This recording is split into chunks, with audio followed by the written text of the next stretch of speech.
পাকিস্তানি ওই রাজাকার দলটির ওই জামাত ইসলাম যা তৈরি হয়েছিল পাকিস্তান থেকে, সেই দলের সভাপতি ডাক্তার শফিকুর রহমান কোন আলেম ওলামা না। ওরা ফেসবেন টিকিটের নামে ভণ্ডামি করে আমাদের মা বোনদেরকে অপমান করেছে। ওরা বলেছে ঢাকা বিশ্ববিদ্যালয়ের ছাত্রীরা নাকি পতিতাদের সমান। আমি ধিক্কার জানাই দেশের বাইরে আবার অপমান করার জন্য ওদেরকে বাংলাদেশে আমরা দেখেছি। এই অঞ্চলে যে দাড়িপাল্লা নিয়ে এসে ওর পাগলামি এবং অসংলগ্ন কথাবার্তা, তিনি বিড়ির সুক্তানের মধ্য দিয়েও আমাদেরকে বেহেশত দিতে চায়।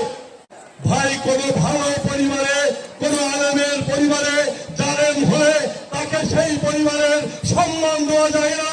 কারণ সেই হুজুর জীবনে যতগুলো বই রেখেছে সবগুলো মওদুদি আকীদার বিরুদ্ধে, আর তুমি নেমেছ সেই মওদুদির আকীদা নিয়ে। তোমাকে আমরা প্রত্যাখ্যান করি।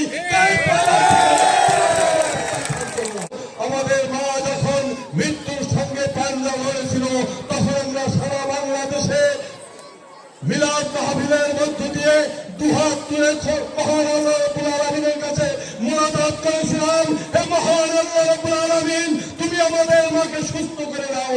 কিন্তু ওরা আজকে ফতোয়া দিচ্ছে দোয়া করা, হাত তুলে মুনাজাত করা নাকি হারাম, এটা নাকি ইসলাম সমর্থন করে না। ওদের ধিক্কার জানাই। আমরা চাইতে পারি একমাত্র আল্লাহর কাছে, তোমাদের কাছে কিছু চাই না, তোমাদের কাছে কিছু চাই না। আজকে ওরা ইসলামের শত্রু, ইসলাম নিয়ে ওরা ভণ্ডামি করছে, ইসলামকে ওরা বিভিন্ন খাতা অপব্যবহার করে ইসলামকে বিতর্কের মধ্যে ফেলেছে। অথচ আমাদের শহীদ রাষ্ট্রপতি জিয়াউর রহমান বাংলাদেশের ইসলামিক মূল্যবোধ কায়েম করেছিলেন, তার জন্যই তৈরি করেছিলেন বিএনপির মধ্যে বাংলাদেশ জাতীয়তাবাদী ওলামা দল। কারণ আলেম ওলামারা যে রাজনীতি করে, যে ধর্মীয় মূল্যবোধ নিয়ে যে রাজনীতি করে, সেই দলের মধ্যেই শান্তি থাকে, সেই দলের মধ্যেই গণতন্ত্র থাকে। ওদের মতো রাজাকার ওরা গত 54 বছর আমাদেরকে দেখিয়েছে ওরা রস কাটতে জানে। পাকিস্তানের 23 বছর আমরা দেখেছি ওরা কিভাবে আমাদের উপরে নির্যাতন করে।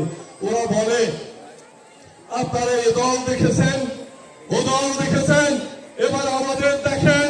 আরে ভাই, এই নতুন প্রজন্ম না দেখলেও আমরা তোমাদের পাকিস্তানের 23 বছর দেখেছি। আমাদের